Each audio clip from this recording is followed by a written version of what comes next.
കഴിഞ്ഞ കഥയിൽ ദ്രൗപദിയെ അസ്ത്രാക്ഷേപം ചെയ്ത് തളർന്ന് ദുശാസനൻ പിന്മാറിയതും ഇതെല്ലാം കണ്ട് സഹിക്കാനാവാതെ ഭീമസേനൻ ചെയ്ത ശപഥവുമൊക്കെ നിങ്ങൾ കേട്ടുവല്ലോ. ഇതൊക്കെ കഴിഞ്ഞ് വിതുരർ പറഞ്ഞു, സദസ്യരെ, അനാഥയെപ്പോലെ ദ്രൗപദി കരഞ്ഞുകൊണ്ട് ചോദിച്ചതൊന്നും നിങ്ങൾ കേട്ടില്ലേ? അവളുടെ ചോദ്യത്തിന് തനിക്ക് ചേർന്ന വിധം വികർണൻ ഉത്തരം പറഞ്ഞു. എന്നാൽ നിങ്ങൾ ആരും ഒരു ഉത്തരവും പറഞ്ഞില്ല. കത്തുന്ന തീയിലെന്ന പോലെ എരിഞ്ഞുകൊണ്ട് ശോകാർത്തയായി സഭയെ ആശ്രയിക്കുമ്പോൾ അവരെ ആശ്വസിപ്പിക്കേണ്ടത് സത്യധർമ്മജ്ഞന്മാരുടെ കടമയാണ്. സഭയിൽ അധർമ്മത്താൽ പീഡിതരായവർ ധർമ്മം ആഗ്രഹിച്ച് അപേക്ഷിക്കുമ്പോൾ അവരുടെ ദുഃഖം തീർക്കാത്ത സദസ്യർ അധർമ്മത്തിൻ്റെ ദോഷബലം അനുഭവിക്കും. പാപത്തിൽ പകുതി സഭാനാഥനും കാൽഭാഗം ക്രിയ ചെയ്യുന്നവനും ബാക്കി കാൽഭാഗം തെറ്റിനെ അറിഞ്ഞിട്ട് തെറ്റാണെന്ന് പറയാത്ത സഭാംഗങ്ങൾക്കും ലഭിക്കും. അതിനാൽ നിങ്ങൾ എന്തു ചിന്തിക്കുന്നു എന്നുത്തരം പറയുവിൻ. വൈശമ്പായനൻ പറഞ്ഞു. വിതുരൻ്റെ വാക്ക് കേട്ടിട്ടും സദസ്യർ ഒന്നും മിണ്ടിയില്ല. അപ്പോൾ കർണൻ ദുശാസനനോട് വിളിച്ചു പറഞ്ഞു, എടോ, ആ ദാസിയെ കൊട്ടാരത്തിലേക്ക് കൊണ്ടുപോകൂ എന്ന്. ഇത് കേട്ട് നാണിച്ചൊതുങ്ങി ഭർത്താക്കന്മാരെ നോക്കി അപമാനത്തിൻ്റെ നീറലോടെ അവരുടെ പേര് വിളിച്ച് വിലപിക്കുന്ന ആ സാധ്വീരത്നത്തെ ദുശാസനൻ സഭാമധ്യത്തിലിട്ട് വലിച്ചു കൊണ്ടുപോകാൻ തുടങ്ങി. അപ്പോൾ ദ്രൗപദി പറഞ്ഞു, എടാ ദുഷ്ട, നരാധമനായ ദുശാസന, അല്പം ക്ഷമിക്കുക. എൻ്റെ ചോദ്യത്തിനുള്ള മറുപടി കിട്ടിയിട്ട് വേണം ഞാനിനി എന്താണ് ചെയ്യേണ്ടതെന്ന് തീരുമാനിക്കാൻ. ഈ സഭയിലുള്ള സകല കൗരവരെയും ഞാൻ വന്ദിക്കുന്നു. ഈ പെരും കൂറ്റൻ എന്നെ സഭയിലിട്ട് ശക്തിയായി വലിച്ചിഴയ്ക്കുകയാൽ ഞാൻ നിങ്ങളെ വന്ദിക്കുവാൻ മറന്നുപോയതിൽ ക്ഷമിക്കണം. ഇത്രയും പറഞ്ഞപ്പോൾ ദുശാസനൻ ശക്തിയായി വലിക്കുകയാൽ അവിടെ കമിഴ്ന്ന് വീണ ദ്രൗപദി ആ കിടന്ന കിടപ്പിൽ പറഞ്ഞു, പണ്ട് വിവാഹവേദിയിൽ വെച്ച് മാത്രമാണ് മറ്റുള്ളവർക്ക് എന്നെ കാണുവാൻ സാധിച്ചിട്ടുള്ളത്. മറ്റൊരിക്കലും എന്നെ അന്യരാരും കണ്ടിട്ടില്ല. ഞാൻ ഇന്നീ അവസ്ഥയിൽ ഈ രാജസദസ്സിൽ ഈ വിധം വീണു കിടക്കുമാറായി. മുമ്പ് കാറ്റുവന്ന് എന്നെ സ്പർശിച്ചാൽ പോലും പൊറുക്കാത്ത പാണ്ഡവർ ഈ ദുഷ്ടൻ എന്നെ പിടിച്ചു വലിക്കുന്നത് പൊറുക്കുന്ന നിലയിലായി. പുത്രൻ്റെ പത്നി പുത്രി തന്നെയാണ്. അവളെ അനർഹമായി സ്പർശിക്കുന്നത് കൗരവ ശ്രേഷ്ഠന്മാരും പൊറുക്കുന്ന മട്ടിലായി. ഇവർ മുഴുവൻ അവരുടെ പുത്രിയെ ദ്രോഹിക്കുന്നത് കണ്ടുകൊണ്ടിരിക്കുന്നു. ഇതിലും നീചമായി മറ്റെന്തുണ്ട്? പതിവ്രതയെ സഭയിൽ കയറ്റരുതെന്നുള്ള സനാതന ധർമ്മം ഇവിടെ നശിച്ചു പോയിരിക്കുന്നു. ഈ ക്ഷുദ്രൻ എന്നെ ദ്രോഹിക്കുന്നത് നിങ്ങൾ ആരും കാണുന്നില്ലേ? നിങ്ങൾ ആരും എനിക്ക് മറുപടി തരാത്തത് എന്തുകൊണ്ടാണ്? ഞാൻ ദാസിയോ അല്ലയോ? പറയൂ. നിങ്ങളുടെ വിധി ഞാൻ മാനിച്ചു കൊള്ളാം. എനിക്കിനി സഹിക്കാനാവില്ല. പറയൂ. ഇത്രയും ആയപ്പോൾ ഭീഷ്മർ പറഞ്ഞു, ഹേ ശുഭേ, എനിക്ക് പറയുവാനുള്ളത് ഞാൻ നിന്നെ അറിയിച്ചുവല്ലോ. ധർമ്മത്തിൻ്റെ പരമമായ ഗതിയെ അറിയുവാൻ വിജ്ഞന്മാർക്ക് പോലും കഴിയുകയില്ല. ഇവിടെ ബലവാന്മാർ ചെയ്യുന്നത് ധർമ്മവും ദുർബലർ ചെയ്യുന്നതൊക്കെ അധർമ്മവുമായിട്ടാണ് കണ്ടുവരുന്നത്. അതിനാൽ നിന്റെ ചോദ്യത്തിന് മറുപടി പറയുവാൻ ഞാൻ അശക്തനാണ്. ഇക്കാര്യം സൂക്ഷ്മം മാത്രമല്ല, ഗഹനവും ഗുരുവുമാണ്. ഒരു കാര്യം മാത്രം എനിക്ക് പറയുവാൻ കഴിയും. അധികം വൈകാതെ ഈ വംശം നശിച്ച് വെണ്ണീറാകും. ഈ കാണുന്ന കൗരവരൊക്കെ ലോഭമോഹങ്ങളാൽ അന്ധരാണ്. കുലീനരായ നിന്റെ ഭർത്താക്കന്മാർ ഇത്രയും ദുഃഖിതരായിട്ടും ധർമ്മം കൈവിടുന്നില്ല. നീയും ധർമ്മത്തിൽ നിന്നിളകുന്നില്ല. പാഞ്ചാലപുത്രി, നീ പാണ്ഡവർക്ക് ചേർന്നവൾ തന്നെ. ഇത്രയും കഷ്ടതകൾ അനുഭവിക്കുമ്പോഴും നീ ധർമ്മം കൈവിടുന്നില്ലല്ലോ. നിന്റെ ചോദ്യത്തിന് മറുപടി പറയാൻ പറ്റിയ ഏക വ്യക്തി ധർമ്മപുത്രനാണ്. അവൻ പറയട്ടെ, നീ ദാസിയോ അല്ലയോ എന്ന്. വൈശമ്പായനൻ തുടർന്നു. ദുഃഖിച്ച് കരയുന്ന പാഞ്ചാലിയുടെ ചോദ്യത്തിന് ദുര്യോധനനെ ഭയന്ന് മറ്റാരും ഒന്നും മിണ്ടിയില്ല. ഇത് കണ്ട് ദുര്യോധനൻ പറഞ്ഞു, പാഞ്ചാലി, ഭവതിയുടെ ചോദ്യത്തിന് നിന്റെ ഭർത്താക്കന്മാരായ ഭീമൻ, അർജുനൻ, നകുലൻ, സഹദേവൻ ഇവർ മറുപടി പറയട്ടെ. യുധിഷ്ഠിരൻ അവരുടെ നാഥനല്ല എന്നവർ ഈ സഭാമധ്യത്തിൽ വെച്ച് നിനക്കു വേണ്ടി പറഞ്ഞാൽ ഭവതിയെ വിട്ടയക്കാം.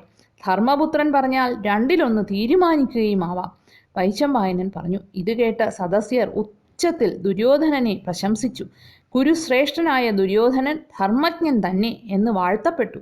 ആ സദസ്സ് മുഴുവൻ പാണ്ഡവർ എന്തു പറയുന്നു എന്ന് അറിയാൻ അവരുടെ നേരെ തിരിഞ്ഞു. ഇത് കണ്ട് ദിവ്യമായ ചന്ദനം ചാർത്തിയ കൈ പൊക്കി ഭീമൻ പറഞ്ഞു, മഹാനായ ധർമ്മരാജാവ് ഞങ്ങളുടെ കുലത്തിന് ഗുരുവാണ്.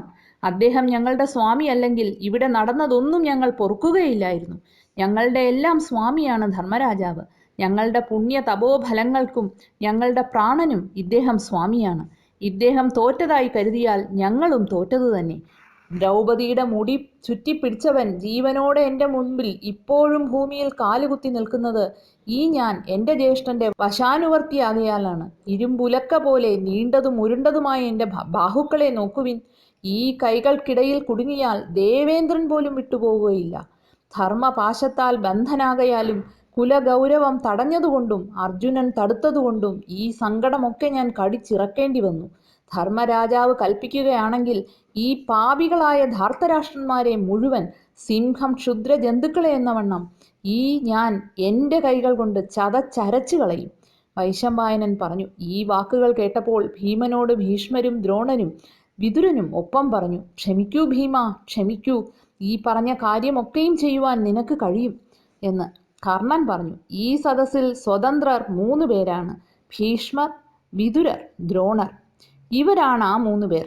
ധർമ്മലംഘനം എന്നതാണ് ഇവരുടെ ധർമ്മം. ഇവർ സ്വന്തമായ സ്വാമിയെ ദുഷ്ടാഗ്രൻ എന്ന് വിളിക്കുന്നു. 3 പേരാണ് നിർധനന്മാർ, ദാസൻ, പുത്രൻ, സ്വാതന്ത്ര്യമില്ലാത്ത പെണ്ണ്. ഇവർ 3 പേരുമാണ് നിർധനന്മാർ. ദാസൻ വേട്ട സ്ത്രീയും അവൻ്റെ സ്വത്തും നാഥൻ ക്ഷയിച്ച് രാജാവിനടങ്ങുന്നു. പാഞ്ചാലി, നീ ദാസിയായ സ്ഥിതിക്ക് ഇനി നിന്റെ സ്വാമി ദുര്യോധനനാണ്, പാർത്ഥന്മാരല്ല. നീ പോയി ദുര്യോധന മഹാരാജാവിൻ്റെ പരിവാരങ്ങളോട് കൂടി ചേരുക. അതാണ് ഇനി നിനക്ക് ഉത്തമമായ ധർമ്മം. ചൂതുകൊണ്ട് ദാസ്യമേൽക്കാത്ത വിധം നീ മറ്റൊരു ധാർത്തരാഷ്ട്രനെ വരിക്കുക. ദാസി നിലയ്ക്കത് തെറ്റായി ഭവിക്കയില്ല. ഇനി നിനക്ക് 5 പേരല്ല 100 പേരാണ് ഭർത്താക്കന്മാർ. ദാസിമാർക്ക് അത് ചേരും. നീ ഭർത്താക്കന്മാർക്ക് അധീനയായ നിലയ്ക്ക് ദാസിയായി. ജനനം കൊണ്ടുള്ള യോഗ്യതയെപ്പറ്റി ഇനി ചിന്തിച്ചിട്ട് കാര്യമില്ല. പരാക്രമവും വീര്യവുമൊക്കെ വെറുതെ എന്ന് കരുതിയാണല്ലോ പൃഥയുടെ മകൻ സഭയിൽ ചൂതിൽ പാഞ്ചാലിയെയും പണയം വെച്ച് കളിച്ചത്. വൈശമ്പായനൻ പറഞ്ഞു. കർണന്റെ പുലഭ്യ വാക്കുകൾ കേട്ട് അത്യമർഷനായ ഭീമൻ അസഹ്യമായ നിലയിൽ നിന്ന് നിശ്വസിച്ചു. ധർമ്മത്തിൻ്റെ പാശത്താൽ ബദ്ധനായ ആ ധർമാനുജൻ കോപത്താൽ രക്താക്ഷനായി ജ്യേഷ്ഠനെ ചുട്ടു ദഹിപ്പിക്കുന്ന വിധം ഒരു നോട്ടം നോക്കി. ഭീമൻ പറഞ്ഞു, ഞാൻ സൂതപുത്രനോട് എന്തിനു കോപിക്കുന്നു? രാജാവേ, ഞാൻ ദാസന്റെ ധർമ്മത്തിൽ നിന്നുകൊള്ളാം.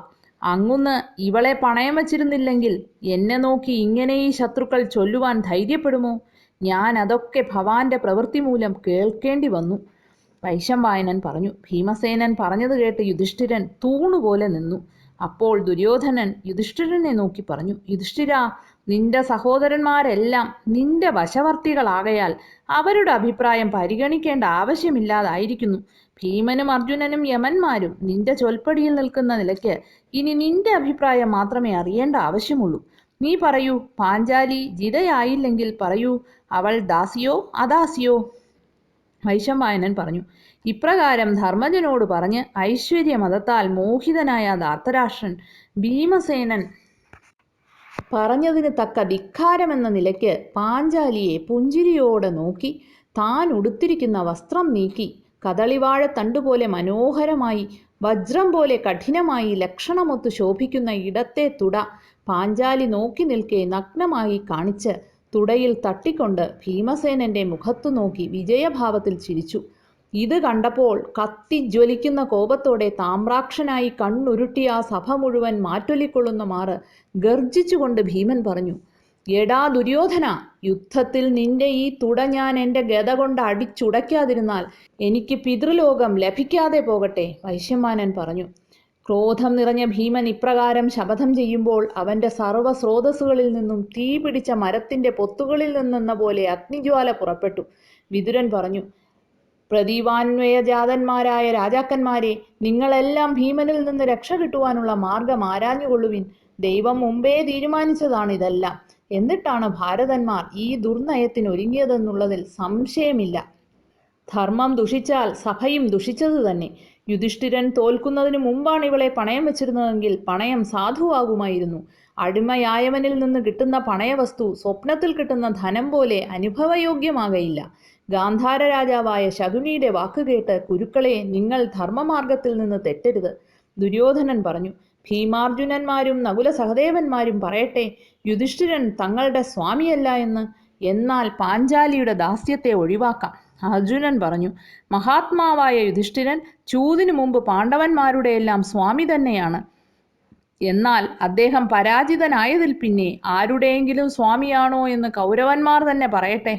കാര്യങ്ങൾ ഒരു തീരുമാനത്തിലും എത്താതെ ധർമ്മത്തിന്റെ സൂക്ഷ്മാവസ്ഥയെക്കുറിച്ച് ഇത്തരം വാദപ്രതിവാദം നടന്നുകൊണ്ടിരിക്കെ ധൃതരാഷ്ട്രരുടെ കൊട്ടാരത്തിൽ ഭയങ്കരമായ ദുശ്ശകുനങ്ങളുണ്ടായി. വൈശമ്പായനൻ പറഞ്ഞു. ആ സമയത്ത് പവിത്രമായ അഗ്നിഹോത്ര സ്ഥാനത്ത് കുറുക്കന്മാർ കയറി ഓരിയിട്ടു. അതോടൊപ്പം അസംഖ്യം കഴുതകൾ കരഞ്ഞു. ശവം തീനികളായ കഴുകന്മാർ ചുറ്റിപ്പറന്നു. ഈ ഘോര ശബ്ദങ്ങൾ വിതുരനും ഗാന്ധാരിയും കേട്ട് നടുങ്ങിപ്പോയി.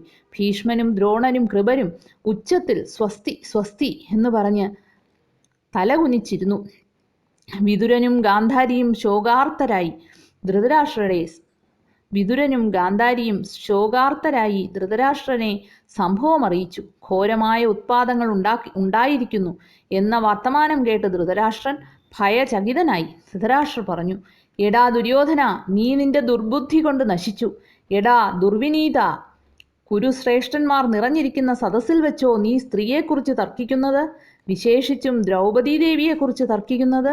വൈശമ്പായനൻ പറഞ്ഞു. എന്ന് ദുര്യോധനെ ശാസിച്ച ശേഷം ബുദ്ധിമാനായ ധൃതരാഷ്ട്രൻ ബുദ്ധിക്ഷയം വെടിഞ്ഞ് ഹിതത്തെ അഭിലഷിച്ച് പാഞ്ചാലിയെ സാന്ത്വനം ചെയ്ത് ആലോചനയ്ക്കൊത്ത വിധം ഇപ്രകാരം പറഞ്ഞു. പാഞ്ചാലി, നീ എൻ്റെ വധുക്കളിൽ വെച്ച് ഏറ്റവും ശ്രേഷ്ഠയും ഏറ്റവും ധർമ്മിഷ്ഠയും സാധ്വിയുമാണ്. നീ എന്നോട് ഇഷ്ടമായ വരം വാങ്ങുക. ഭരതർഷഭ, അങ്ങ് എനിക്ക് വരം തരികയാണെങ്കിൽ ഞാൻ സ്വീകരിക്കാം. ശ്രീമാനും ധർമ്മിഷ്ഠനുമായ യുധിഷ്ഠിരൻ അദാസനാകണമെന്ന് ഞാൻ അഭ്യർത്ഥിക്കുന്നു. എൻ്റെ മകനായ പ്രതിവിന്ധ്യനെ നോക്കി അറിവില്ലാത്ത കിടാങ്ങൾ ഇവൻ ദാസപുത്രനാണെന്ന് പറയാതിരിക്കട്ടെ. ധൃതരാഷ്ട്രൻ പറഞ്ഞു, കല്യാണി, നീ പ്രാർത്ഥിച്ച പോലെ ഞാൻ വരം നൽകിയിരിക്കുന്നു. രണ്ടാമതും ഒരു വരം ഞാൻ നിനക്ക് നൽകാം. ഭദ്രേ, അതും നീ വരിക്കുക. ഒരു വരം കൊണ്ടു മാത്രം ഞാൻ തൃപ്തനാകുന്നില്ല. ദ്രൗപദി പറഞ്ഞു, രഥങ്ങളോടും ആയുധങ്ങളോടും കൂടി ഭീമാർജുനന്മാരും നകുല സഹദേവന്മാരും ദാസ്യത്തിൽ നിന്നൊഴിഞ്ഞ് സ്വതന്ത്രരാകുവാൻ ഞാൻ അഭ്യർത്ഥിക്കുന്നു. ധൃതരാഷ്ട്രർ പറഞ്ഞു, അങ്ങനെ ഭവിക്കട്ടെ മഹാഭാഗേ.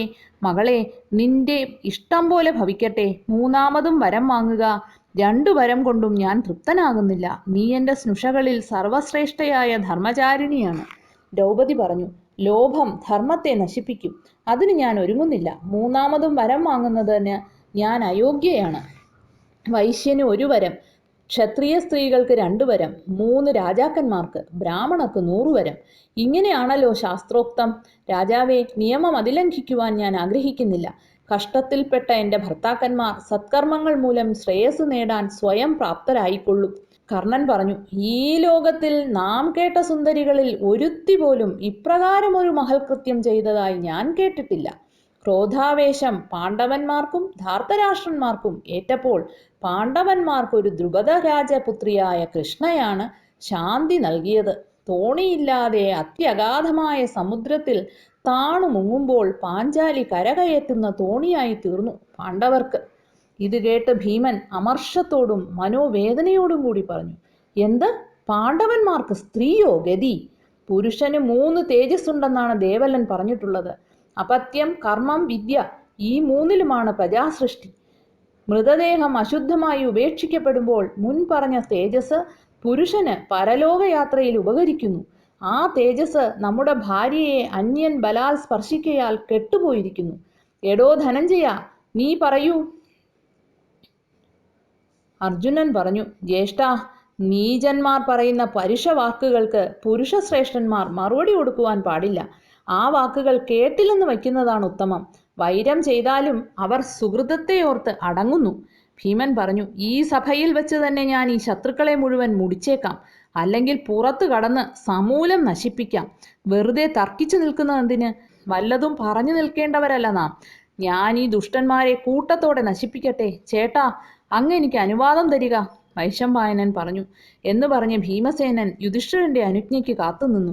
ആ വീരൻ നകുല സഹദേവന്മാരോടുകൂടി സിംഹം മാൻകൂട്ടത്തിലെന്ന വിധം വീണ്ടും വീണ്ടും ചുറ്റുപാടും ദൃഷ്ടിയയച്ച് ചാടി വീഴുവാൻ ഭാവിക്കുന്ന വിധം നിന്നു. എത്ര ദുഷ്കരമായ കർമ്മവും അനായാസേന ചെയ്യുവാൻ കഴിവുള്ള അർജുനൻ സമാശ്വസിപ്പിക്കുമ്പോൾ ഭീമൻ ഉള്ളു ചുട്ട് വിയർത്ത് അടങ്ങി നിന്നു. കോപം കൊണ്ട് അവൻ്റെ കർണങ്ങളിൽ നിന്നും പുകയും തീപ്പൊരിയും ഉണ്ടായി. കോപം കൊണ്ട് ഭയാനകമായി പുരികങ്ങൾ വളഞ്ഞു കുത്തി. അവൻ്റെ മുഖം പ്രളയകാലാന്തകന്റെ മുഖം പോലെ തീവ്രമായി ജ്വലിച്ചു. മഹാബാഹുവും ശക്തനുമായ ഭീമനെ യുധിഷ്ഠിരൻ, അരുത്, അടങ്ങുക. എന്ന് കൈകൊണ്ട് തടഞ്ഞു. ക്രോധം കൊണ്ട് കണ്ണു ചുവന്ന ഭീമനെ തടഞ്ഞതിനു ശേഷം ധൃതരാഷ്ട്രന്റെ അരികിൽ ചെന്ന് യുധിഷ്ഠിരൻ കൈകൂപ്പി. യുധിഷ്ഠിരൻ പറഞ്ഞു, മഹാരാജാവേ, അവിടത്തെ പുത്രൻ യുധിഷ്ഠിരൻ ഇതാ നിൽക്കുന്നു. അങ്ങയാണ് ഞങ്ങളുടെ സ്വാമി. ഞങ്ങൾ ചെയ്യേണ്ടതെന്തെന്ന് അങ്ങ് ആജ്ഞാപിച്ചാലും. ധൃതരാഷ്ട്രൻ പറഞ്ഞു, മകനെ, നീ അജാതശത്രുവാണ്. നിനക്ക് മംഗളമുണ്ടാകട്ടെ. നീ കുണ്ഠിതം കളഞ്ഞു പൊയ്ക്കൊള്ളുക. ഞാൻ ആജ്ഞാപിക്കുന്നു, നിങ്ങൾ സർവ്വധനങ്ങളോടും കൂടെ സ്വന്തം രാജ്യം ഭരിച്ച് സസുഖം വാഴുക. വൃദ്ധനായ എൻ്റെ ശാസനം നിന്റെ ഉള്ളിൽ ഇരിക്കണം. ഞാൻ പറയുന്നതൊക്കെ പഥ്യവും ഏറ്റവും ശ്രേയസ്കരവുമാണ്. യുധിഷ്ഠിര, ഉണ്ണി, നീ ധർമ്മത്തിൻ്റെ സൂക്ഷ്മമായ ഗതി കണ്ടവനാണ്. ബുദ്ധി എവിടെയുണ്ടോ അവിടെ ശാന്തിയുണ്ടാകും. കല്ലിൽ ശസ്ത്രം ഏൽക്കില്ല, മരത്തിലേൽക്കും. അന്യന്റെ ദോഷം കാണരുത്, ആരിലും ദോഷം കരുതരുത്, ഗുണങ്ങൾ കാണണം. ഇതൊക്കെ ഉത്തമനായ പുരുഷന്റെ ലക്ഷണമാണ്. വൈരം ചെയ്താലും അവൻ സുഹൃതത്തെ മാത്രമേ ചിന്തിക്കുകയുള്ളൂ. സജ്ജനങ്ങൾ നിസ്വാർത്ഥന്മാരാണ്. അവർ പക വീട്ടുവാൻ ഒരുങ്ങുകയില്ല. പരുഷവാക്ക് പറയുന്നവർ നരാധമന്മാരാണ്. ഇങ്ങോട്ടും പരുഷവാക്ക് പറയുന്നവർ മധ്യമന്മാരാണ്. പരുഷവാക്ക് അഹിതമായി പറഞ്ഞാലും പറഞ്ഞില്ലെങ്കിലും അതിന് പ്രത്യുത്തരം ഉത്തമന്മാർ പറയാറില്ല. വൈരം ഇങ്ങോട്ട് ചെയ്താലും അങ്ങോട്ട് വൈരം ചെയ്യാതെ ആത്മവിശ്വാസത്തോടെ ജീവിക്കുന്ന കാര്യബോധമുള്ളവരാണ് സജ്ജനങ്ങൾ. പ്രിയദർശനന്മാരായ സാധുക്കൾ ലോകമര്യാദ അതിലംഘിക്കുകയില്ല. ശ്രേഷ്ഠനായ നീ സഭയിൽ വെച്ച് മര്യാദ ലംഘിക്കാതെ വർത്തിച്ചു. ദുര്യോധനൻ ചെയ്ത പാരുഷ്യങ്ങൾ നീ മനസ്സിൽ വയ്ക്കരുത്. ഗാന്ധാരിയായ അമ്മയെയും അപ്രകാരം തന്നെ ഗുണകാംക്ഷയോടുകൂടിയ ഈ വൃദ്ധനായ കുരുടനെയും നീ ചിന്തിക്കണം. വെറും കാഴ്ചയ്ക്ക് വേണ്ടി മാത്രമാണ് ചൂതു നടത്തിയത്. അതുകൊണ്ട് ഞാൻ അതിൽ ഉദാസീനനായി ഇരുന്നു. മിത്രങ്ങളെ കാണുവാനും പുത്രന്മാരുടെ ബലമറിയുവാനും മാത്രം ഒരു വിനോദമെന്ന നിലയ്ക്ക് നടത്തിയതാണ്. യുധിഷ്ഠിര, നീ രാജ്യം ഭരിക്കുമ്പോൾ കൗരവർക്ക് യാതൊരു ദുഃഖവും സംഭവിക്കുകയില്ല. മന്ത്രിയായ വിതുരൻ ബുദ്ധിമാനും സർവശാസ്ത്രങ്ങൾ അറിയുന്നവനുമാണ്. നിന്നിൽ ധർമ്മവും പാർത്ഥനിൽ ധൈര്യവും ഭീമനിൽ പരാക്രമവും പുരുഷവ്യാഘ്രരായ യമന്മാരിൽ ശ്രദ്ധയും ഗുരുശുശ്രൂഷയും വിളങ്ങുന്നു. അജാതശത്രുവായ മകനെ, നീ ശുഭമായ ഇന്ദ്രപ്രസ്ഥത്തിലേക്ക് പൊയ്ക്കൊള്ളുക. ഭ്രാതാക്കളോട് സ്നേഹത്തോടുകൂടി ധർമ്മം ചിന്തിച്ച് ജീവിക്കുക. വൈശമ്പായനൻ പറഞ്ഞു. ഇപ്രകാരം ഭാരതശ്രേഷ്ഠനും ധർമ്മരാജാവുമായ യുധിഷ്ഠിരൻ ധൃതരാഷ്ട്രന്റെ ഉപദേശം കേട്ട് ആശീർവാദം സ്വീകരിച്ച് സഹോദരന്മാരോടും പാഞ്ചാലിയോടും കൂടി കാർമേഘം പോലുള്ള രഥങ്ങളിൽ കയറി സന്തുഷ്ടരായി ഇന്ദ്രപ്രസ്ഥത്തിലേക്ക് പോയി. ഇനി എന്താണ് സംഭവിച്ചതെന്ന് അടുത്തയാഴ്ച കാണാം.